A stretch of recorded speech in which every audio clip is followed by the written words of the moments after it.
आप देख रहे हैं SKS web news. SKS web news में आप सभी दर्शकों का बहुत बहुत स्वागत है। और आज के इस एपिसोड में हम लेकर आए हैं हमारे उत्तर प्रदेश की राजनीति पर। उत्तर प्रदेश में अब की बार किसकी सरकार, इसी बात को बहस में लेते हुए आज हमारे साथ दो खास मेहमान जुड़े हुए हैं।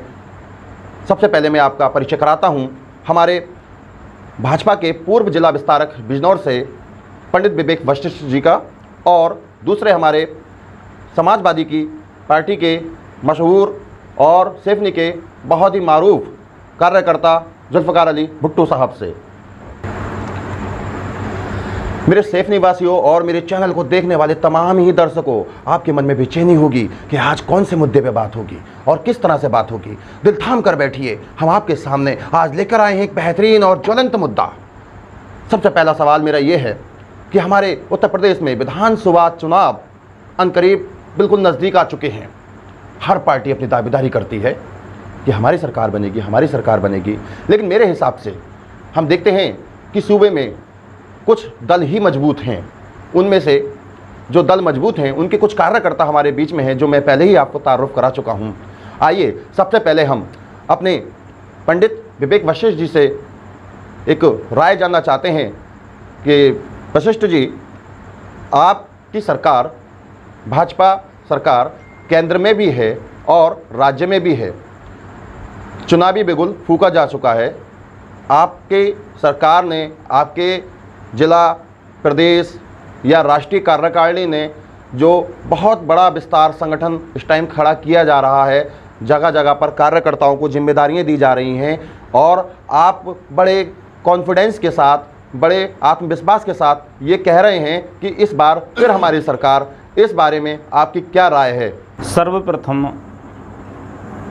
मीडिया और जो आप सभी लोगों ने इतना सौभाग्य हम सब लोगों को दिया है और हम यहाँ पर बैठे हैं, और आपने देश और प्रदेश दोनों की राजनीति समीकरणों को लेकर के जो चर्चा करने का विषय रखा है और जनता तक ये बात पहुँचाने का विषय रखा है कि आने वाले विधानसभा चुनाव के अंतर्गत सरकार किसकी बनने के लिए जा रही है। और भारतीय जनता पार्टी नहीं, अपितु उत्तर प्रदेश की प्रत्येक जनता ये मन बना चुकी है कि 2022 में भारतीय जनता पार्टी की सरकार पूर्ण बहुमत से विकास के मुद्दे को लेकर के आगे बढ़ रही है। प्रत्येक कार्यकर्ता, प्रत्येक व्यक्ति, प्रत्येक माताएं, बहनें, भाई, युवा वर्ग सबसे प्रथम भारतीय जनता पार्टी का झंडा लेकर के आगे बढ़ रहा है, और ये इसका एक चिन्ह है और इसका ये आगाह है कि 2022 में भारतीय जनता पार्टी की सरकार बनेगी। इसको कोई रोक नहीं सकता, ये सत्य है, इसमें बिल्कुल भी झूठ नहीं है। बहुत ही अच्छी बात हमारे पंडित जी ने कही, लेकिन पंडित जी ने ये स्पष्ट नहीं किया कि जनता क्यों भाजपा को चाहती है, उसका कारण क्या है। ऐसी कौन से कार्य हैं जो भाजपा ने जनता के लिए किए हैं जिसकी वजह से जनता जो है भाजपा की दीवानी बनी हुई है? भारतीय जनता पार्टी जिन मुद्दों को लेकर के सरकार में आ रही है और जो हमारा शीर्ष नेतृत्व जिस बात के लिए लगातार कह रहा है, कह नहीं रहा है, अपितु हम उस कार्य को कर रहे हैं। जनता के अंतर्गत, जनता के अंदर जाकर के, घर घर जाकर के सर्वप्रथम देखा हमने कि जो गरीब है, जो ठेली चलाता है, जो रिक्शा चलाता है, जो मजदूरी करता है, उसका लिंक बैंक से नहीं था। भारतीय जनता पार्टी ने प्रत्येक मजदूर के लिए बैंक से जोड़ा। दूसरा, जो माताएं, बहनें घर के अंदर चूल्हा जलाती हैं, प्रदूषण होता है, उस चूल्हा को समाप्त करके उनको गैस सिलेंडर देने की व्यवस्था भारतीय जनता पार्टी ने की, और प्रत्येक घर के अंदर आज गैस का चूल्हा मुफ्त में दिया जा रहा है, और प्रत्येक घर के अंदर धुआं मुक्त कार्य हो रहा है और रसोई तैयार हो रही है। किसान के लिए किसान सम्मान निधि से उसका सम्मान दिया गया। सड़कों की हम व्यवस्था देख लें, और भी सारे ऐसे कार्य हैं, ऐसी योजना हैं, सुमंगला योजना है, सुकन्या योजना है, प्रधानमंत्री जनधन योजना है, ऐसे अनेकों योजनाएं हमारी चल रही हैं, जिन योजनाओं को हमने नहीं अपितु पूरे देश के प्रत्येक जनता ने जो योजना को स्वीकार किया है और इस योजना को स्वीकार करने के उपरांत हम दावे के साथ कह सकते हैं कि पूरे देश की जनता, पूरी उत्तर प्रदेश की जनता माननीय योगी जी और माननीय मोदी जी के साथ खड़ी है और तैयार खड़ी है 2022 में वोट देने के लिए और सरकार बनाने के लिए। ऐसी बहुत सारी योजनाएं हैं हमारे पास में, जिन योजनाओं को हमने धरातल पर उतारा है और जनता तक पहुंचाया है। इस दावे के साथ हम कह सकते हैं कि 2022 में हम अपनी सरकार बना रहे हैं, निश्चित बनेगी, इसे कोई रोक नहीं सकता। हमारे पंडित जी ने भावी सरकार के बारे में अपनी योजनाएं और अपनी इच्छाएं बताई कि क्यों भाजपा से व्यक्ति जुड़ रहा है।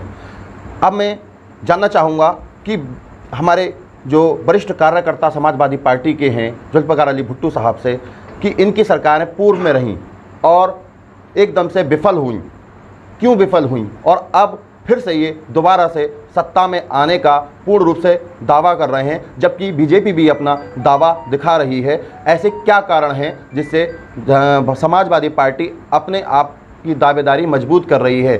क्या हमारे जो पंडित वशिष्ठ जी ने कहा है उनकी बातों से भी कहाँ तक सहमत हैं? आइए अब उन्हीं की ज़बानी सुनते हैं। आदाब, मैं शुक्रगुजार हूँ सेफनी के सच चैनल का, फिरोज भाई का और महफूज का, जो हमें इस डिबेट में बुलाया है समाजवादी पार्टी की तरफ से। जैसे कि भी सवाल किया गया, हमारी सरकार विफल रही। हमारी सरकार विफल नहीं रही। हमारी सरकार ने वो दिया जो कभी किसी पूर्व सरकारों ने नहीं दिया। माननीय पूर्व मुख्यमंत्री अखिलेश यादव जी ने 100 नंबर गाड़ी चलाई, जिससे पूरे देश में नहीं विदेश तक में अखिलेश यादव जी की तारीफ़ हुई थी। और 108 चलाई थी, उसकी भी अखिलेश यादव जी की तारीफ़ हुई थी। और उन्होंने जितने भी विकास करे, हाईवे बनवाए, पुल बनवाए, रोड बनवाए, आली जनाब मोहम्मद आजम खान साहब ने जितना काम किया, अब्दुल्ला आजम साहब ने जितना काम किया, ये एक सराहनीय काम था जो और सरकारों में नहीं हुआ और ना ही होगा। हमारी पूर्व की सरकारें हमारे क्षेत्र में, ये जब हम नदी के पार जाते हैं तो नदी के पार जाने के लिए 4-4 घंटे हमें वेट करना पड़ता था बरसात में। ये हमारी सरकार की देन है जो हमारी सरकार ने, समाजवादी पार्टी की सरकार में, ये सेफनी का पुल बना था नदी पार जाने के लिए, जिससे हमारे 20 गांव जुड़ते हैं। सेफनी के नदी के पार के 20 गांव को लड़की लड़कों के रिश्ते नहीं होते थे। आज समाजवादी पार्टी की देन है जो वो सेफनी के आज मोहल्ला साबित हो रहे हैं, चाहे वो बैरुआ हो, जटपुरा हो, चंदपुरा हो या कोई भी गांव हो नदी के पार का। ये सब समाजवादी पार्टी की सरकार की देन है। हमारी सरकार फेल नहीं हुई, हमारी सरकार कामयाब है और इतनी कामयाब है कि आने वाले टाइम में हमसे जनता इतनी जुड़ रही है कि आप देखेंगे कि हमारी पार्टी के साथ एक को बुलाओ तो 100 आते हैं। रेले का रेला चल रहा है। आज तुम देख लो हमारे नेता की रैलियों में समाजवादी पार्टी के मुखिया श्री अखिलेश यादव जी की रैलियां देख रहे हैं आप। वो रैलियां हो रही हैं कि आप देख नहीं पाएंगे कि इतनी भीड़ आ रही है कि बहुत ज़्यादा भीड़ आ रही है। हमारी सरकार आने वाले टाइम में हमारी सरकार आएगी। हमारी सरकार ने काम किया था, हमारे नेताओं ने काम किया है और काम करेंगे। और रही बीजेपी की गवर्नमेंट, बीजेपी की गवर्नमेंट ने क्या दिया है? कौन वोट देगा इनको बताइए? लॉकडाउन में जिनके घर के घर मर गए, क्या वो वोट देंगे इन्हें? गंगा नदी में लाशें तैरती नहीं, उन्हें कफन नसीब नहीं हुआ, क्या उन्हें वोट देंगे बीजेपी के लोगों को? क्या जनता वोट देगी? जिन्हें इलाज नहीं मिला, जिन्हें अस्पताल नहीं मिला, जिन्हें वैक्सीन नहीं मिली, जिन्हें गैस ऑक्सीजन नहीं मिली, कैसे वोट दे देंगे भाई? समाजवादी पार्टी की सरकार आएगी, इंशाल्लाह जरूर आएगी और जनता इंतजार कर रही है सिर्फ उस दिन का कि किस दिन वोट पड़ेंगे। जिस दिन वोट पड़ेंगे, साइकिल का बटन दबाने के लिए जनता इतनी बेताब है कि आप देखोगे कि एक तरफा पोलिंग होगी। अभी आप सुन रहे थे हमारे जुल्फ़िकार अली भुट्टो साहब को। इन्होंने अपनी पूर्व सरकार में जो उपलब्धियाँ वो गिनाई, नदी का पुल गिनाया और भी रास्ते वगैरह जो भी उनके विकास के कार्य थे वो गिनाए। हमारे अगला सवाल हमारे पंडित जी से रहेगा।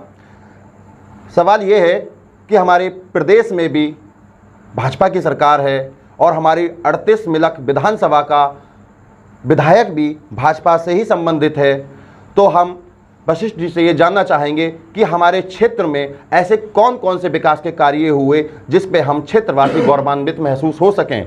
मिसाल के तौर पर हमारे क्षेत्र में कोई पुल का निर्माण हुआ, किसी सड़क का निर्माण हुआ, या कोई और कार्य हुआ, या किसी अस्पताल का रिनॉग्रेशन हुआ, या उसका जीर्णोद्धार हुआ। ऐसे बहुत सारे सवाल हैं जहां तक हमारे अभी भुट्टू भाई ने और वशिष्ठ जी ने बताया कि हमारी सरकारों ने ये योजनाएं दी। योजनाएं देना सरकारों का काम है, चाहे वो किसी की भी सरकार हो। बस सरकारें अपनी अपनी योजनाओं के नाम अपने अपने आइडियल के अनुसार बदल देते हैं। मिसाल के तौर पर समाजवादी की आती है, समाजवादी लोहिया पेंशन कर देती है। यहाँ भाजपा की सरकार आती है तो वो वीर सावरकर के नाम पर या श्यामा प्रसाद मुखर्जी के नाम पर कर देती है। वहाँ कोई फ़र्क नहीं है। लेकिन जनता को जिन आधारभूत चीज़ों की आवश्यकता है वो कौन सी सरकार थी या कौन सी सरकार होगी जो उनकी आधारभूत आवश्यकताओं की पूर्ति करेगा। आधारभूत आवश्यकताओं में जैसे उसकी बिजली की समस्या है, लाइट की समस्या है, सड़क की समस्या है, पानी की समस्या है। ये समस्याएं कब पूरी होंगी हम क्षेत्रवासियों की? आइए हम जानते हैं इसी बात को अपने पंडित विवेक वशिष्ठ जी की जुबानी कि सरकार भी इन्हीं की है और विधायक भी सत्ता दल का ही है। उसके बावजूद भी ये सारे विकास कार्य हमारे क्षेत्र में क्यों नहीं हो पाए? कहाँ पर व्यवधान उत्पन्न हुआ? क्या कारण रहे और इसकी वजह क्या रही? एक सबसे प्रमुख कारण मेरे हृदय को अत्यंत ठेस पहुंचती है कि हमारी सेफनी गंगा नदी के रामगंगा नदी के तट पर बहती है और यहाँ पर बहुत सारे श्रद्धालु आते हैं। प्रत्येक पूर्णमासी को वहाँ मेला भी लगता है। क्या यहाँ पर एक सुंदर घाट का निर्माण नहीं हो सकता? क्यों नहीं हो सकता? अवश्य हो सकता है। और मेरे कुछ भाइयों ने इस बात का मुद्दा माननीय विधायक जी के सामने रखा भी था, तो उन्होंने इसका क्या जवाब दिया हमारे वशिष्ठ जी बताएंगे। और भी बहुत सारी बातें हैं, सुनते रहिए और देखते रहिए सेफनी का सच। अभी जैसा कि बड़े भाई साहब मेरे कह रहे थे कि जो रामगंगा का पुल का निर्माण हुआ है ये समाजवादी पार्टी के द्वारा स्वीकृत किया हुआ पुल है। परंतु मैं याद दिलाना चाहता हूँ, जब उत्तर प्रदेश के अंदर माननीय राजनाथ सिंह जी मुख्यमंत्री थे उस समय की विषम परिस्थितियों को देखते हुए इस पुल की स्वीकृति हुई थी। उसके उपरांत कहीं जाकर के सरकारें आईं, बदलती रहीं और फिर इस पुल का निर्माण हुआ। ये पुल भारतीय जनता पार्टी का देन है। दूसरा विषय आया 100 नंबर गाड़ी का। 100 नंबर गाड़ी अखिलेश दिन चलवाई, अच्छी बात है, ठीक बात है, लेकिन इसकी आवश्यकता कहाँ थी और किस समय थी और किस समय ये चलवाई गई? जब प्रदेश अराजकता से लिप्त था, जब प्रदेश के अंदर गुंडागर्दी धरातल पर चल रही थी, जब प्रदेश के अंदर चोरियां डकैतियां हो रही थीं, गांव के लोग सो नहीं पा रहे थे। एक व्यक्ति जगता था तो 2 लोग सोते थे। किसी को पता ही नहीं, सायंकाल के समय जा रहे हैं, किसी ने बैल बेचे, किसी गरीब ने बेचारे ने भैंस बेची, किसी ने बकरी बेची और वह जा रहा है और सायंकाल के समय ही चौराहे पर पहुंचते ही उसके पैसे वहां से गायब हो गए और उसको ईखों में बांध दिया। उस समय 100 नंबर नहीं थी। 100 नंबर का तो निर्माण अब हुआ है। 100 नंबर तो जब बनी है, जब सरकार जाने लगी, दिखाई देने लगा कि हमारी भद्द पिट चुकी है। अब हमारी जनता ने नकार दिया है, अब हमें जनता स्वीकार नहीं करेगी, तो कुछ ना कुछ ऐसा कार्य कर चलो और जो अपना काला धन है उसको कहीं ना कहीं कर चलो। और उन्होंने 100 नंबर की व्यवस्था की। अब जो क्षेत्र की व्यवस्था है, माननीय विधायक जी के विषय में अभी आपने चर्चा की है, तो 38 मिलक विधानसभा के अंतर्गत जो विधायक निधि से और सरकार के निधि से जो कार्य हुए हैं उनके विषय में भी आप एक नज़र डालेंगे। खरसोल के पास में रवाना पट्टी पड़ता है, वहाँ पर हम देखेंगे कि बिजली घर का एक निर्माण हो रहा है, जिसका पूर्व में अभी माननीय विधायक जी ने उसका जो शिलान्यास किया है, जिससे कि बिजली की व्यवस्था को लेकर के पूरे क्षेत्र में बिजली लगातार 18 घंटे देहात के लिए मिल रही है। ट्यूबवेलों को बिजली मिल रही है। और चंदपुरा कला के अंदर जो कन्या विद्यालय है, इंटर कॉलेज, वह सब विधायक निधि से वहाँ बना है। और हम देख रहे हैं इधर हम मिलक कोरार की तरफ चलेंगे तो वहाँ एक डिग्री कॉलेज का निर्माण हुआ है। शिक्षा की ओर सरकार अग्रसर है। विधायक जी को अग्रसर किया जा रहा है। सरकार की जितनी योजनाएं हैं उन समस्त योजनाओं को धरातल तक पहुंचाया जा रहा है और विधायक भी क्या, सभी कार्यकर्ता, सभी लोग प्रयासरत हैं। जनता हमारे साथ खड़ी है और योजनाओं में कोई ढिलाई नहीं है। सावरकर जी, अटल जी या किसी की सोच नहीं, क्योंकि पंडित दीनदयाल उपाध्याय जी ने कहा था, मोदी जी उसी सोच को लेकर के चलते हैं। उन्होंने कहा था अंत्योदय, जो लाइन में खड़ा हुआ अंतिम व्यक्ति है, उस अंतिम व्यक्ति तक हमें सरकार की योजनाओं को पहुंचाना है, उस अंतिम व्यक्ति तक हमें पहुंचना है, हमें यहां तक नहीं रहना है। इसलिए जो जनधन योजना खोली गई, जो खाते खोले गए, आज मजदूरों का धन, मजदूरों का पैसा केंद्र से 1 रुपया आता है तो मजदूर के खाते में आता है। बीच के बिचौलिए खत्म कर दिए गए हैं, कोई उनको लेने वाला नहीं है। ये सारी योजनाएं हैं और सरकार 2022 में हम डंके की चोट पर कह सकते हैं कि 2022 में भारतीय जनता पार्टी की सरकार बन रही है। और अराजकता फैलाने वाले लोग, गुंडागर्दी फैलाने वाले लोग, जिनके मुखिया ये बात कहते हो मंच से कि बच्चों से तो गलती हो ही जाती है, तो इससे ज़रा शर्मनाक बयान और क्या हो सकता है, ये आप विचार करिए, जनता विचार करेगी, इसमें सोचने का कोई विषय नहीं है। जैसा कि हमारे पंडित जी ने बताया, हाँ ये सत्यता है, अपराध पे नियंत्रण है, जो अराजकता थी उस पर नियंत्रण है। आज हम किसी भी रास्ते से या किसी भी मार्ग से किसी भी वक्त बेखौफ गुजर सकते हैं। लेकिन हमारे पंडित जी ने बताया कि भावी विधायक, मौजूदा विधायक की निधि से इतना विकास कार्य हुआ है, तो मैं विधायक जी से, पंडित जी के माध्यम से सिर्फ यही कहना चाहूँगा कि सेफनी में क्यों उपेक्षित किया गया, विकास निधि सेफनी में क्यों नहीं लगाई गई। ये सवाल मेरा पंडित जी से नहीं बल्कि विधायक जी से है।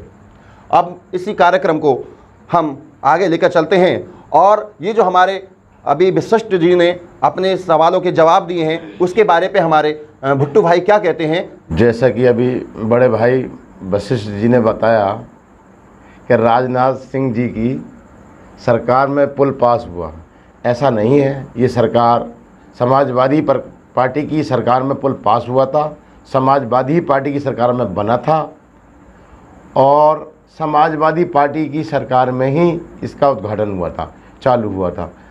और सेफनी में समाजवादी पार्टी के एक नहीं कई सारे काम हैं। समाजवादी पार्टी के काम बस स्टैंड से लेकर मदरसा वाला रोड, पूरा जयपुरदा चौक हो पहले से लेकर और डेढ़े मोहल्ले तक सारा आरसीसी रोड, ये समाजवादी पार्टी की देन है।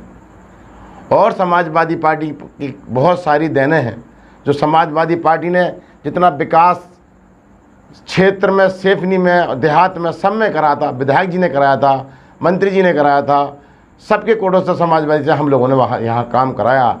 लेकिन एक कार्यकर्ता सेफनी में, बीजेपी का एक भी कार्यकर्ता ये नहीं बता सकता कि सेफनी में हमने विधायक से या विधायक निधि से सेफनी में एक भी काम कराया हो। तो लेकिन समाजवादी पार्टी के अनगिनत काम सेफनी में हम गिना सकते हैं।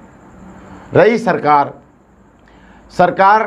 की गुंडागर्दी तो उसी दिन ख़त्म हो गई थी जब अखिलेश जी ने, और रोड होल्ड अप उस दिन ख़त्म हो गए थे जब अखिलेश जी ने 100 नंबर जब यूपी को दी थी। यूपी में 100 नंबर के आते ही गुंडागर्दी, रोड होल्ड अप और चोरी चकारी सभी ये अखिलेश सरकार के ज़माने में ही ख़त्म हो गई थी। अब कोई नाम अपना फीता काट ले तो इसका तो कोई इलाज ही नहीं है भाई।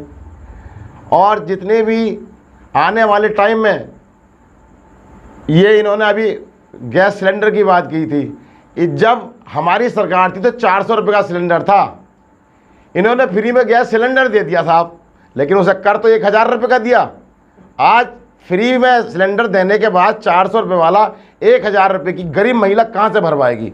बस इसलिए हमें ये बताएं, हमारी जब सरकार थी 5 साल पहले 400 रुपये का सिलेंडर था, आज वो सिलेंडर 1000 रुपये का है। गरीब आदमी, गरीब महिला, गरीब परिवार उस सिलेंडर को कहाँ से भरा। आज तुम जाकर देखो देहात में, सिलेंडर लकड़ियों के ऊपर रखा है और बेचारी मजदूर, गरीब, किसान, बहन बेटियाँ, माँ बेटियाँ सब जंगल से लकड़ी चुग के ला रही हैं और अपने घर में चूल्हा जला रही हैं, ना कि तुम्हारा सिलेंडर जला रही हैं। तुम्हारा सिलेंडर तो खाली दिखावा और ढोंग रह गया है, क्योंकि 1000 रुपये ना हम पे होंगे ना ही हम सिलेंडर भरवाएंगे। फ्री में सिलेंडर दिया होता तो सिलेंडर तुम 400 के रहने देते। तुमने 400 रुपये का सिलेंडर तुमने 1000 का कर दिया, क्या देने में देना हो गया। हर तरफ आज देखो, जब हमारी सरकार थी चीनी 18 रुपये किलो थी, आज 5 साल के बाद 40 रुपये किलो चीनी है। सरसों का तेल 70 रुपये किलो था, आज 5 साल के बाद सरसों का तेल 200 रुपये किलो है। अरे गरीबों का तुमने गला दबा दिया, तुम्हारी सरकार दूर दूर तक नहीं आएगी। गरीब तो मौका ढूंढ रहा है कब चुनाव हो और कब भाजपा का पत्ता काटा जाए, साइकिल का बटन दबाया जाए, और साइकिल का बटन दबाते ही गरीबों की, मजदूरों की, किसानों की सरकार आने वाली है। वसीम जी आप चिंता ना करें, आने वाले 22 के इलेक्शन में सरकार समाजवादी की बनेगी। जनता साइकिल का बटन दबाने के लिए बेताब बैठी है, क्योंकि जनता बहुत परेशान है। जनता ने बहुत दुख देखे हैं इस 2 साल में। बहुत लोगों को अपने किसी ने बाप को खोया है, अपने किसी ने बेटे को खोया है, किसी ने अपनी बीवी को खोया है। इतनी त्राही हुई है। अरे जब मरने के बाद कफन नसीब न हो, इससे बुरा क्या हो सकता है। इस देश का दुर्भाग्य यह है कि इस देश में बस योजना तो है लेकिन उस पर अमल नहीं है। इस सरकार में, बीजेपी गवर्नमेंट में किसी भी योजना पर कोई अमल नहीं है, किसी तरह का भी कोई अमल नहीं है। बहुत ही जज्बात अपने भुट्टो साहब ने अभी कहे कि गैस सिलेंडर सरकार ने योजनाएं तो दी, लेकिन गैस इतनी महंगी कर दी कि गरीब आदमी से कहां से भरवाए। क्या कहते हैं वशिष्ठ जी आप इस बारे में? भाई साहब को मेरे ध्यान होगा कि एक समय वह था जब सिलेंडर के लिए लाइनें लगती थी, लोग भटकते थे, कहीं भी सिलेंडर देखने को नहीं मिलता था। परंतु आज गांव-गांव तो घर-घर तक, मोहल्ले तक हमारी गाड़ियां जा रही हैं, एजेंसी के लोग पहुंचा रहे हैं। अब विषय आता है कि सिलेंडर इतना महंगा क्यों हो गया।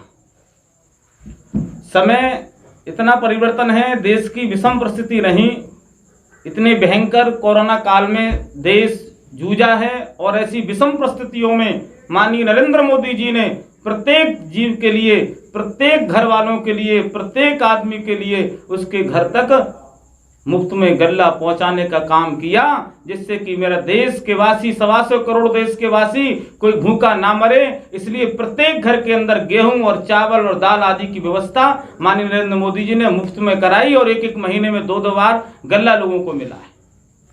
कोरोना काल की विषम परिस्थिति में जितना कंट्रोल माननीय मोदी जी ने किया, इतना कंट्रोल मैं समझता हूं देश भी समझता है कि इसके अतिरिक्त और कोई गवर्नमेंट होती तो देश में हाहाकार मच गया होता। अमेरिका जैसा देश, अन्य जैसे देश जो इस कोरोना काल में कांप गए, जिनकी रूहें खड़ी हो गई, परंतु मोदी जी ने कहा धैर्य रखो। मोदी जी ने कहा आत्मनिर्भर बनो, आत्मनिर्भर बनो।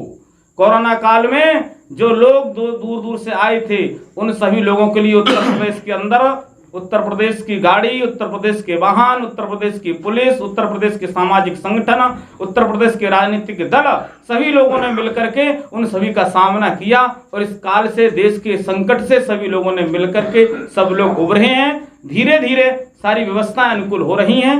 ऐसा नहीं है महंगाई कुछ आगे बढ़ रही है, ये सब लोग कह रहे हैं, सुनने में आ रहा है, लेकिन हमें एक बार ये भी देखना पड़ेगा कि हम देख रहे हैं कि देश के अंदर 125 करोड़ आबादी है, और जहां मुफ्त में गल्ला जा रहा है, किसान से गेहूं खरीदा जा रहा है, गन्ना खरीदा जा रहा है, गन्ने में रेट बढ़ाए जा रहे हैं।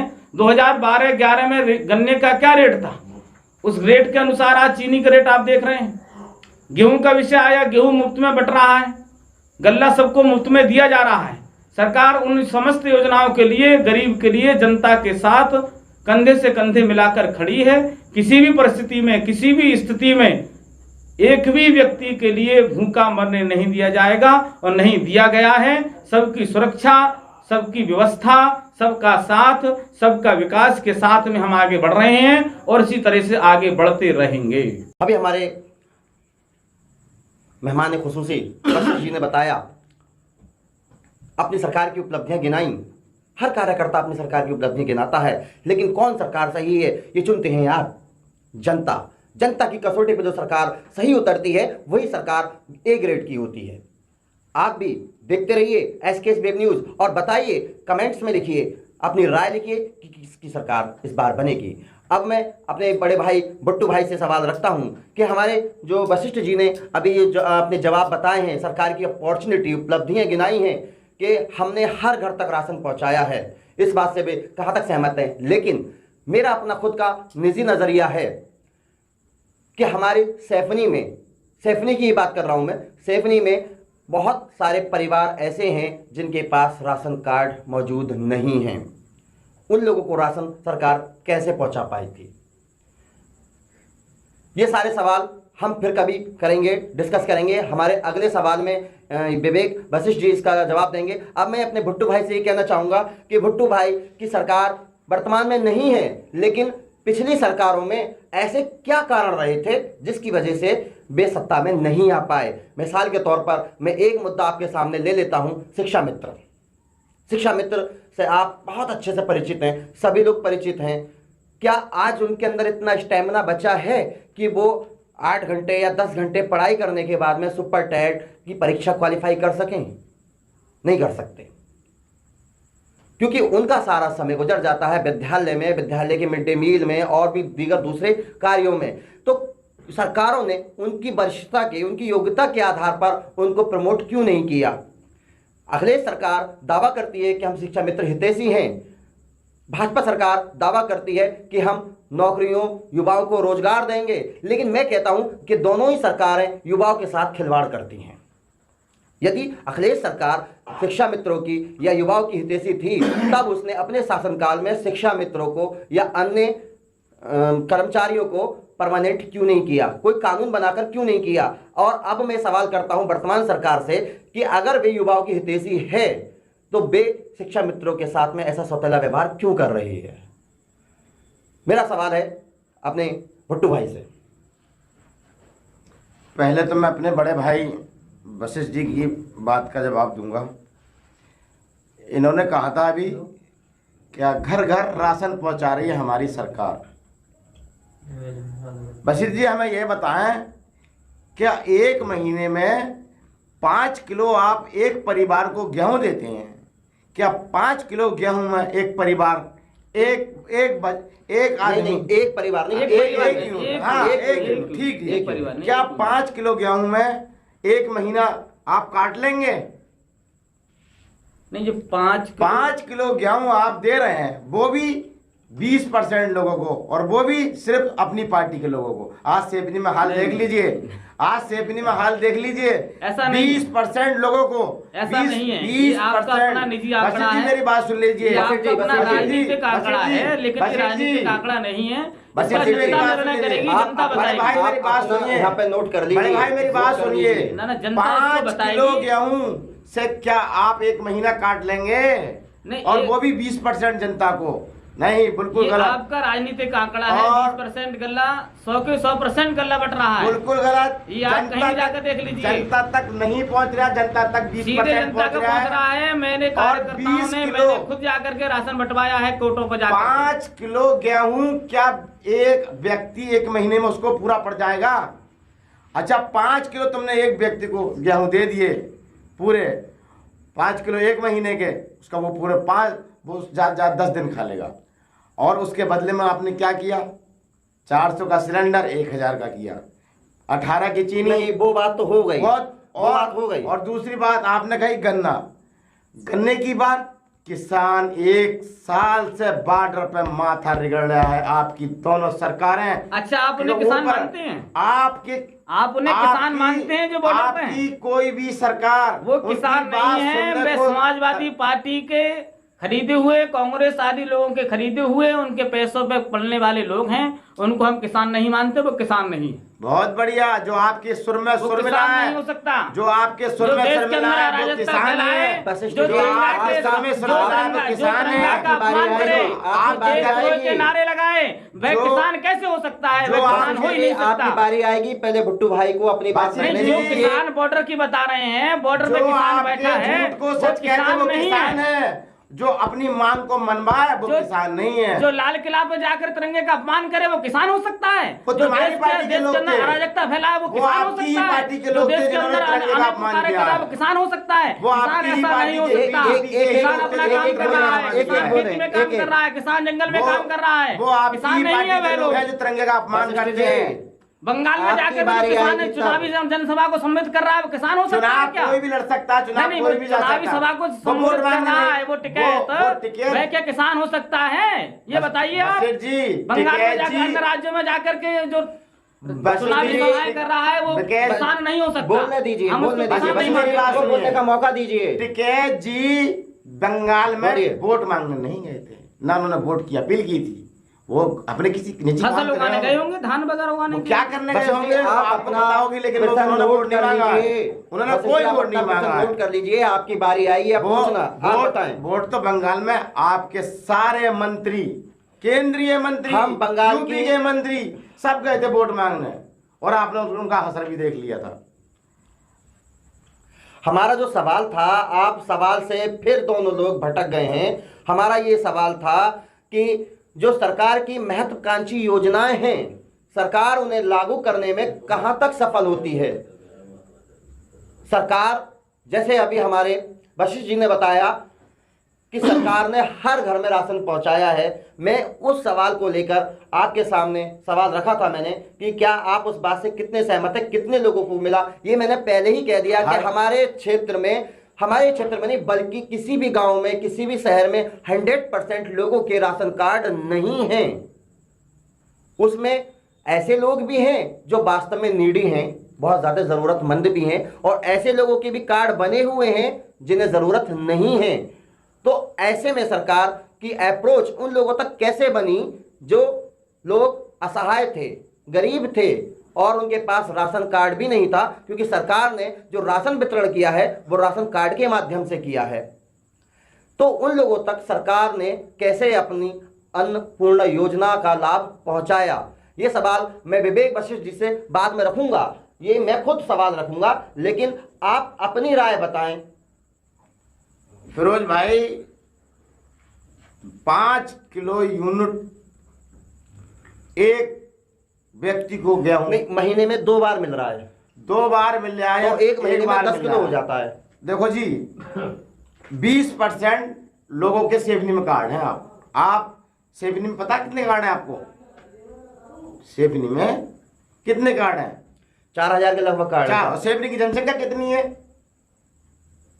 नहीं, एक कार्ड एक परिवार का ही तो होगा। 20,000 की जनसंख्या में 4000 कार्ड, केवल 20% मैंने बोला। 20% सभी लोग के कार्ड हैं, कोई ऐसा नहीं है जिसके बस कार्ड इसलिए- है भी नहीं। बजट जी, उनके बिल्कुल लिए राशन की सबके व्यवस्था नहीं है, हमने खुद कराई है, सबके हमारे नहीं है। कार्यकर्ताओं ने आप- कराई है, आप एक उसका मिनट- डीलर ने एक उसकी मिनट व्यवस्था आप- कराई है, सभी आप को राशन शांत मिला रहिए। सबके नहीं है। है। पूरे नगर पंचायत के अंदर, सेफनी नगर के अंदर कोई व्यक्ति एक ऐसा दावा नहीं कर सकता कि मुझे राशन कोरोना वशिष्ठ काल जी- में अथवा अब नहीं मिला है। अगर ऐसा कोई व्यक्ति मिलता है तो आप लाइए। वशिष्ठ जी, आप अभी कुछ देर के लिए शांत रहिए। मेरा सवाल इनसे है, जब मैं आपकी तरफ आऊं तब आप मुझे बताना।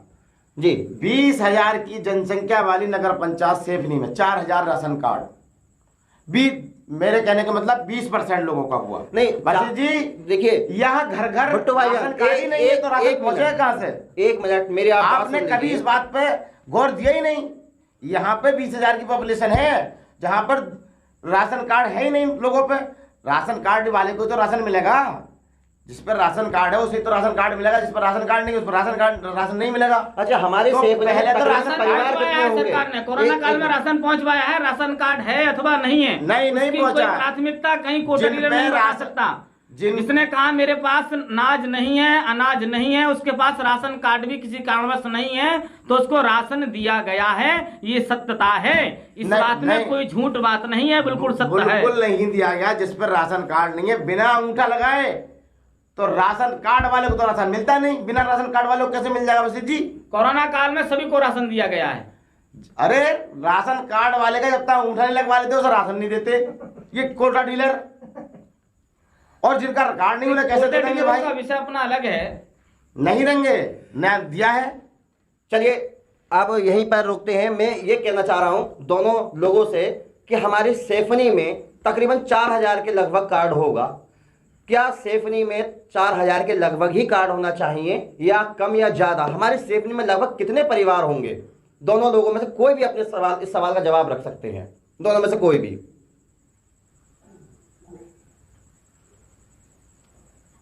मेरे ख्याल से तो फिरोज भाई, जितने राशन कार्ड सेफनी में हैं अभी लगभग इतने ही की और जरूरत है बीजेपी गवर्नमेंट को। और वशिष्ठ जी को मैं कहना चाहूँगा कि तुरंत ही सिर्फ जो के राशन कार्ड गरीब के लोगों को पात्र हैं, राशन पात्रता के कार्ड बनवाएगा। अनुसार सभी को राशन कार्ड जिनके नहीं बने हैं उनकी राशन ऑनलाइन प्रक्रिया चल रही है, सभी को राशन कार्ड दिए जा रहे हैं। और 8 नहीं 10 नहीं, जितने पात्र होंगे, चाहे 15,000 बैठे हैं परिवार, चाहे 14,000 बैठे हैं, हम सभी के लिए पात्रता के अनुसार राशन कार्ड देंगे और उनको राशन भी मिलेगा, इसमें कोई दो राय नहीं है। मेरी कई लोगों से बात हुई है जिन्होंने ऑनलाइन कम से कम 8-10 बार कर दिया होगा, लेकिन उनका नंबर नहीं आता है। कभी कभी साहब वो लाइन नहीं खुल रही है, ऑनलाइन होने का वो नहीं खुल रही है। जनता इतनी दुखी है इस गवर्नमेंट से, इतनी परेशान है, कभी उसका ऑनलाइन नहीं होता, ऑनलाइन हो जाता है तो सेक्रेटरी के साइन नहीं होते, सेक्रेटरी के साइन हो जाती है तो प्रधान के नहीं होते। इतनी परेशानी है, आज जनता के पास राशन कार्ड नहीं है। बशीर जी, आपकी सरकार और आप मिलके राशन कार्ड बनवाओ, वरना 2022 में हम बनवाएंगे राशन कार्ड। राशन कार्ड के नाम पर, गल्ले के नाम पर जो मलाई खाने वाले बिचौलिए थे, वे सारे बिचौलिए खत्म हो गए हैं। उनको दर्द हो रहा है, उनका पेट फूल रहा है कि हाय कैसे होगा। तो 2022 में कैसे होगा? 2022 में ये फिर आ रहे हैं योगी मोदी, फिर क्या होगा? हम तो बिल्कुल मर जाएंगे, डूब जाएंगे। तो बिचौलियों का रास्ता साफ हो रहा है, इसलिए इसमें कोई चिंता का विषय नहीं है। 2022 में सरकार पुनः बनेगी, ये सुनिश्चित है। सबका साथ, सबका विकास, यही मोदी जी का कहना है, यही योगी जी का कहना है, और जनता ने इसको स्वीकार कर लिया है। कहीं राशन की बात कहिएगा, कहीं कोटा डीलर की बात कहिएगा, कहीं और भी बात विषय लेकर आइएगा, लेकिन ये सारे विषय बिचौलियों पर आकर खत्म हो जाते हैं। बिचौलिए खत्म हो गए तो समझ लो कहानी खत्म है। बशीर जी, ये तो आपका सपना ही रह जाएगा। 2022 में योगी की सरकार या मोदी की सरकार नहीं आने वाली, समाजवादी पार्टी की माननीय अखिलेश यादव जी की सरकार आने वाली है, जो आप देखना, और भारी सीटों के साथ आएगी। 350 सीटें जीत के आएंगे हम, समाजवादी पार्टी की सरकार बनेगी। और आप देखना, क्या समाजवादी पार्टी का हमारा 38 विधानसभा मिलक समाज का विधायक भी हमारा जीतेगा, और इंशाल्लाह हम आपका मुंह मीठा भी कराएंगे, सरकार बनेगी। जो परिवार एक साथ बैठ नहीं सकता, जो परिवार इधर उधर भागे फिर रहा है, वो परिवार में लोगों में मन की विचार नहीं मिल पा रहे हैं, वो सरकार क्या बनाएंगे? चाचा कहीं जा रहे हैं, ताऊ कहीं जा रहे हैं, भैया कहीं जा रहे हैं, दादा कहीं जा रहे हैं, तो सरकार ऐसे थोड़ी बन जाएगी। जनता पागल नहीं है, जनता बेवकूफ नहीं है। जो तुम्हारे परिवार में संगठन नहीं है, क्योंकि जहां सुमत तहां संपत्ति नाना और जहां कुमत तहां विपत्ति निधाना, तो विपत्ति तो वहां पहले से आई चुकी है, ऑलरेडी विपत्ति ही है। इसलिए सरकार के ख्वाब खोल दीजिएगा। सरकार किसी कीमत पर नहीं आ रही, सरकार केवल और केवल भारतीय जनता पार्टी की सरकार आ रही है, इसके अलावा कोई भी दल सामने भी नहीं। अच्छा विवेक जी, एक मिनट जवाब दे दूं थोड़ा सा, 1 मिनट। बशीर जी, लड़ाई भी उन्हीं में होती है जिनका परिवार होता है, और जिनका परिवार नहीं होगा तो लड़ने को क्या लड़ेंगे? हमारा पूरा देश परिवार है, हम 125 करोड़ हमारा परिवार है, नहीं है हमारा 125 करोड़ परिवार है। दोनों शांत रहिए, मैं अगले सवाल पर साथ लेकर चल रहे हैं, मैं अगले 125 करोड़ लोगों को साथ लेकर चल रहे हैं। मैं अगले सवाल पर आता हूँ, शांत हो जाइए, मैं अगले सवाल पर आता हूँ। चिंता करते हैं 2022 प्रधानमंत्री 24 घंटे के अंदर 18 घंटे जगते हैं केवल 125 करोड़ परिवार के लिए, ना कि अपने लिए जगते हैं मोदी जी। आप शांत हो जाइए, मैं अगला सवाल लेकर आता हूं। मेरा जो सवाल है अब वो ये है कि सरकारें सभी की आई, कांग्रेस की भी आई, भाजपा की भी आई, समाजवादी की भी आई, बसपा की भी आई। सवाल फिर बस वहीं शुरू हो जाता हूं जहां से हमने स्टार्टिंग की थी, क्योंकि दरअसल हम फिर से भटक गए। जहां हमारा मुद्दा आना चाहिए था वहां नहीं आया। हमारा मुद्दा था केवल विकास का, युवाओं को एक सही डायरेक्शन देने का, एक सही दिशा देने का। हमारा मुद्दा था अब की बार किसकी सरकार। देखिए, जो दल के प्रतिनिधि होते हैं वो यही कहते हैं कि सरकार हमारी होगी। अगर आप किसी अन्य दल की बात भी करें तो उस दल का मुखिया भी यही कहेगा कि उत्तर प्रदेश में सरकार हम बना रहे हैं।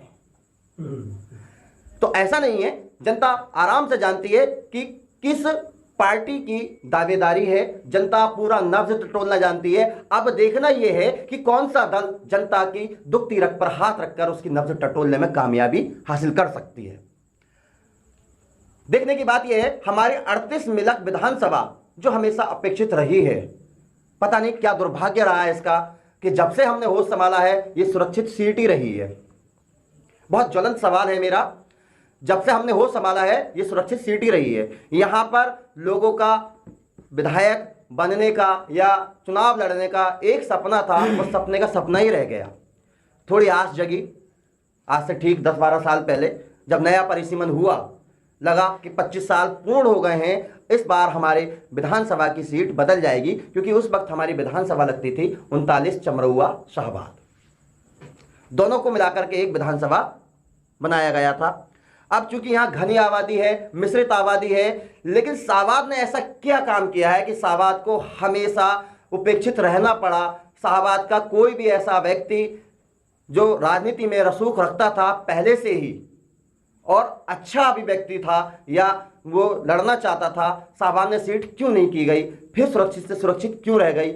आखिर शाहबाद की ऐसी क्या किस्मत रही? क्योंकि जब 25 साल पूर्ण हुए तो हमें ऐसा लगा कि इस बार हमारे शाहबाद की सीट जनरल हो सकती है, लेकिन बाहरी विडंबना, चुनाव आयोग ने ऐसा हंटर चलाया कि फिर सुरक्षित कर दी। उठाया चमरौआ को, उसको इंडिविजुअल अलग कर दिया और शाहबाद को उठा के मिलक में मर्ज कर दिया, क्योंकि मिलक थी सामान्य सीट को उन्होंने अनुसूचित में कर दिया। ऑन पेपर दर्ज हो गया, परिसीमन हो गया, सीट बदल गई। लेकिन शाहबाद के लोगों को कहां सीट का फायदा मिला बदलने का? मेरा सवाल ये दोनों लोगों से है बारी बारी, लेकिन सबसे पहले मैं बात करना चाहूंगा अपने वशिष्ठ जी से और उनसे अनुरोध ये कहूंगा कि जब वे अपना जवाब दे रहे हो पूरी आत्मीयता, पूरी संयमता के साथ अपना जवाब दें। और उसके बाद मैं इसी सवाल पर अपना जवाब लेना चाहूंगा अपने बड़े भाई भुट्टू भाई से और अनुरोध कहूंगा कि वे भी अपना सवाल का जवाब बहुत संयम के साथ दें। और दोनों लोगों से मैं अनुरोध करूंगा कि जब वो एक दूसरे बोल रहे हो तो एक दूसरे का कटाक्ष ना करें। तो वशिष्ठ जी बताएं आप। 38 मिलाक विधानसभा का जो चयन हुआ है, पूर्व में भी हमने देखा, क्योंकि आरक्षित सीट है और वर्तमान में भी आरक्षित ही है। इसमें चुनाव आयोग के द्वारा जो गठित जो नहीं, मैं आपकी बात रोकना चाह रहा हूं। चुनाव आयोग की जो गठित है उसका नियम यह है कि 25 साल बाद रिजर्वेशन बदल दिया जाता है। रिजर्वेशन यहाँ बदला गया है, चुनाव आयोग ने बदला है। हम ये नहीं कह रहे कि रिजर्वेशन नहीं बदला है। पहले सीट मिलक सीट, क्योंकि शाहबाद सीट तो है ही नहीं, पहले चमरौआ शाहबाद थी, 39 चमरौआ शाहबाद। अब 39 चमरौआ को जो है उन्होंने सामान्य कर दिया है, लेकिन 38 मिलक जो थी पहले सामान्य थी, उसको ऐसी कर दिया। बस फर्क ये क्या है कि चमरौआ से शाहबाद को उठाकर मिलक में डाला है, रिजर्वेशन तो बदल दिया उन्होंने। शाहबाद को नुकसान क्यों है? शाहबाद को नुकसान नहीं है। शाहबाद में जो नेतृत्व करने वाले लोग अब तक रहे हैं, जिन्होंने शाहबाद का नेतृत्व किया, चाहे वो कोई भी रहे हों, किसी भी दल से हो सकते जी जी बिल्कुल बिल्कुल। ऐसा नहीं है कि वो भाजपा से हों, समाजवादी से हों, कांग्रेस से हों, किसी भी दल के जिन्होंने नेतृत्व किया है, जिन लोगों ने उस नेतृत्व का केवल अपना निजीकरण किया, समाज का लाभ हो, समाज का उत्थान हो, ऐसी सोच मैं समझता हूं कि नेतृत्व करने वालों में कहीं ना कहीं ऐसी कमियां रही। जो व्यक्ति समाज का नेतृत्व करता है, वह नेतृत्व करने वाला व्यक्ति समाज का हित के अलावा दूसरा ना सोचे वही नेतृत्व कर सकता है। जिसने कहीं ना कहीं अपने विषय में सोचना प्रारंभ कर दिया तो वे समाज का हित नहीं कर सकता।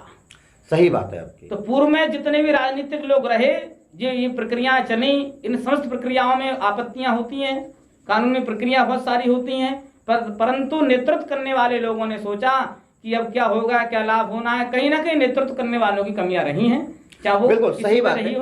हो सकता था, बस वशिष्ठ जी, हो सकता था कि इस बार भाजपा प्रत्याशी आप ही हो सकते थे। मान लो अगर हमारी सीट शाहबाद अनुसूचित से होकर के सामान्य में होती, हो सकता था कि भाजपा के प्रत्याशी आप होते, हम सब क्षेत्रवासी भी गदगद होते।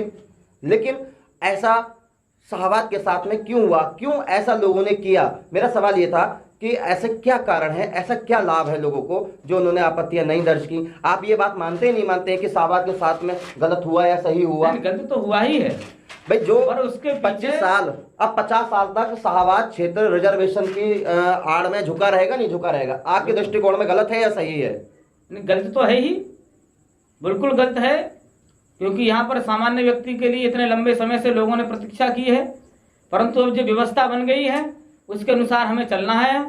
जो चुनाव आयोग का निर्णय है उसको हमें स्वीकार करना है। बिल्कुल सही बात। जो संविधान है, जो नियम संविधान है, उससे हमें खिलवाड़ नहीं करना है। संविधान सर्वोपरि है, उसी के अनुसार ही चलना है। देश और संविधान हमारा सर्वोपरि है। बिल्कुल बिल्कुल। उसके सामने हम नतमस्तक हैं, इसके अलावा और किसी के सामने नतमस्तक नहीं है। संविधान के सामने, देश के सामने जो परिस्थिति रही, जो जी, रहा, जी, बिल्कुल, बिल्कुल। पूर्व में जिन लोगों की गलतियां रही हैं, जी। उन सभी लोगों की तरफ से हम सब लोग उनकी तरफ से भाई सभी समाज से हाथ जोड़कर माफी मांग सकते हैं। बस इसके अलावा और कुछ नहीं कर सकते। नहीं, बहुत बढ़िया बात है। गलतियां देखिए करता कोई है, भुगतना सबको पड़ता है। बस कहना यही था कि हमारी जो शाहबाद की जनता है वो पूरे 50 साल तक या आगे चुनाव आयोग इस बारे में विचार करके अगर सीट का रिजर्वेशन बदल दे तो बहुत अच्छी बात है, उसका फैसला स्वागत योग्य है। बाकी चुनाव आयोग ने जो भी फैसला लिया है वो सर्वमान्य है। अब मैं इसी प्रश्न को, इसी बात पर राय अपने भुट्टू भाई की लेना चाहूँगा। भुट्टू भाई बताएं, आपकी क्या राय है? जैसे कि अभी बड़े भाई बशीर साहब ने कहा, मैं इनकी बात से सहमत नहीं हूँ। मेरा मानना है कि सीट अनुसूचित जाति के लोग भी तो हमारे भाई हैं, अगर उसमें भी रखे तो क्या दिक्कत है हमें? वो हमारे भाई हैं। अगर एक जिले में एक सीट अनुसूचित जाति का व्यक्ति बन जाता है तो हमें बड़े गर्व की बात है। वो भी हमारे भाई हैं, वो भी हमारे समाज के साथ रहने वाले हैं। अब वो, मैं उनसे सहमत हूँ, उस सीट को मुझे कोई दिक्कत नहीं है। वो भी हमारे भाई हैं, उनका भी हक बनता है। एक सीट जिले में अगर उन पर है तो बड़े सौभाग्य की बात है। और हम सीना चौड़ा करके कह सकते हैं कि एक सीट, एक विधायक हमारे जिले से अनुसूचित जाति का जाता है और जाएगा, जाता रहेगा। बहुत बढ़िया, ये बहुत ही अच्छी बात है। और मेरा जो सवाल था वो ये सवाल नहीं था कि अनुसूचित जाति के लोग हमारे भाई हैं। हमारे हिंदुस्तान में रहने वाला हर जाति, हर धर्म का व्यक्ति भाई भाई है।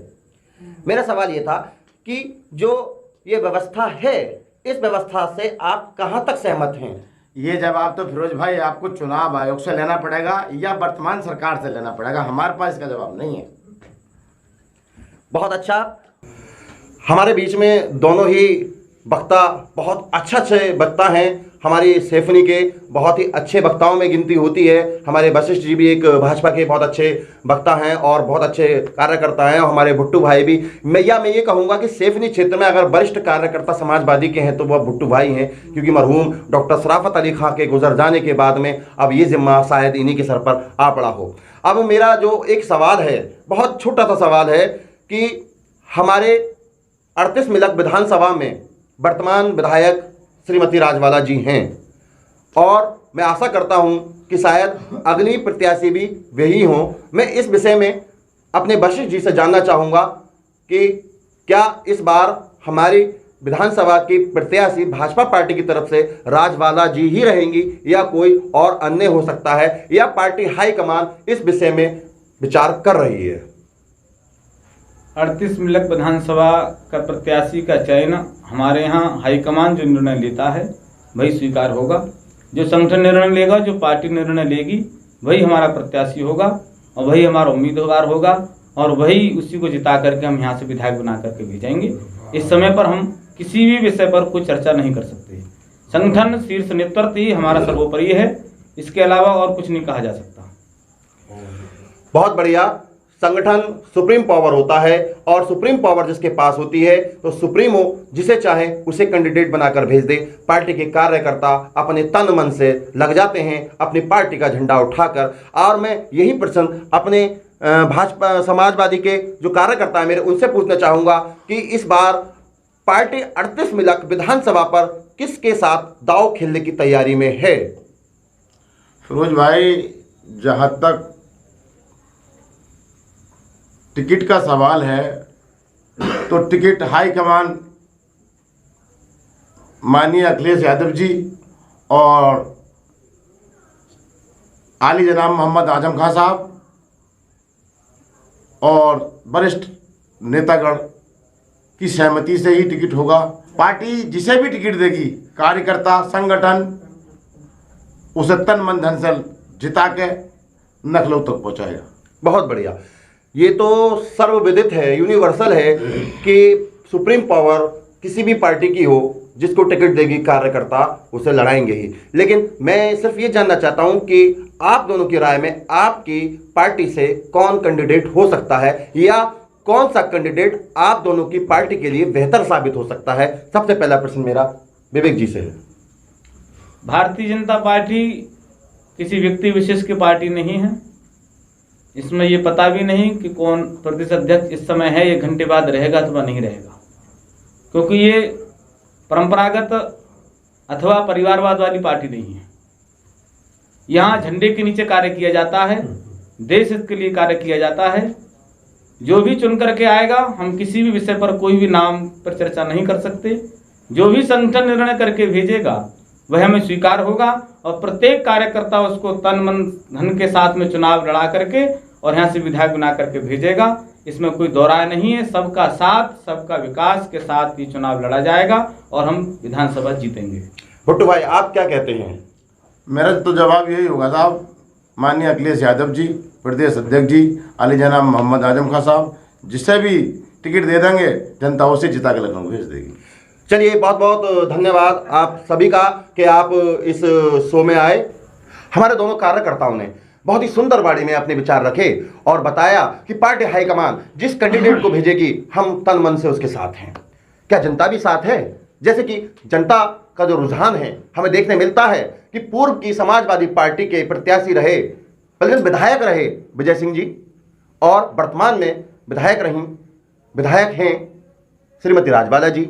हम देखते हैं कि कहीं ना कहीं जनता रुष्ट है विजय सिंह जी भी और श्रीमती राजबाला जी भी, क्योंकि जनता क्या चाहती है? जनता चाहती है कि हमारा विधायक हमारे बीच में आकर रहे, हमारे बीच में संपर्क करे, हमसे मिले।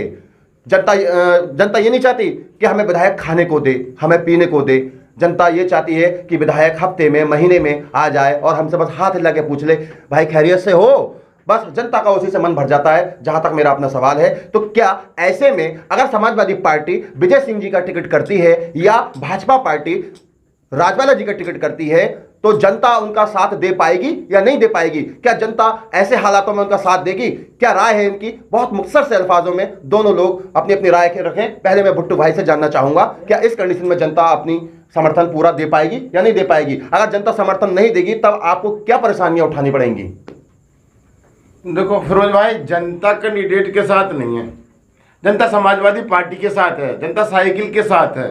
अभी नुकसान तो मिलेगा उसका। अभी जनता समाजवादी पार्टी के साथ है, जनता साइकिल के साथ है, जनता अखिलेश यादव जी के साथ है, जनता अली जनाब मोहम्मद आजम खां साहब के साथ है।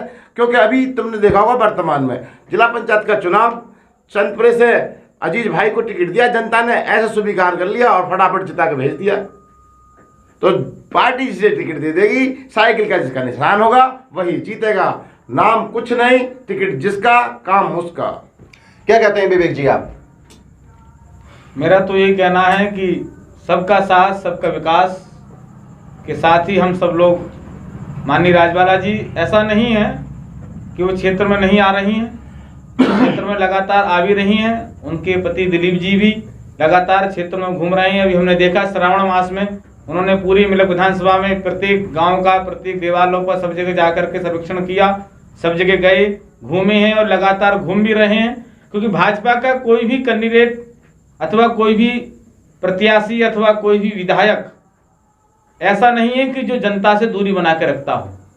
वो कहीं ना कहीं किसी ना किसी माध्यम से जनता के बीच जुड़ा हुआ है, जनता के साथ जुड़ा है। और राजबाला जी भी लगातार जनता के बीच जुड़ी हैं। भविष्य में जो भी निर्णय होगा, क्योंकि सभी लोग आज वर्तमान समय में माननीय मोदी जी और माननीय योगी जी के नेतृत्व में हम सब लोग कार्य कर रहे हैं। जो भी आदेश होगा उस आदेश को माना जाएगा और उसको यहाँ से विधायक बनाकर भेजा जाएगा। बहुत बहुत अच्छी बात आपकी रही और बहुत बहुत शुक्रिया कि विवेक जी आपने हमारे सिर्फ निका सच यूट्यूब चैनल पर अपना कीमती समय दिया। और बहुत बहुत शुक्रिया भुट्टू भाई साहब आपका भी। और अब जनता से मैं ये कहना चाहूँगा कि आपने दोनों लोगों को सुना है, आप अपनी राय नीचे कमेंट बॉक्स में लिख कर दीजिए कि आप क्या चाहते हैं, आप कौन सी पार्टी की सरकार चाहते हैं और कौन सी पार्टी से किसका उम्मीदवार चाहते हैं, कौन सा पार्टी की टिकट का आप उम्मीदवार चाहते हैं। इस तरह से आप लोग भी अपनी राय रख सकते हैं। आप ये ना सोचें कि आप इस डिबेट से दूर हैं, आप अपनी राय रखिए। आपकी राय पर ही अगली डिबेट का मौजू तैयार किया जाएगा। इसी के साथ मैं आपका दोस्त फिरोज मलिक सेफनी का सच यूट्यूब चैनल से एंकर अलविदा चाहता हूं। शब्बा खैर, अल्लाह हाफिज, जय हिंद।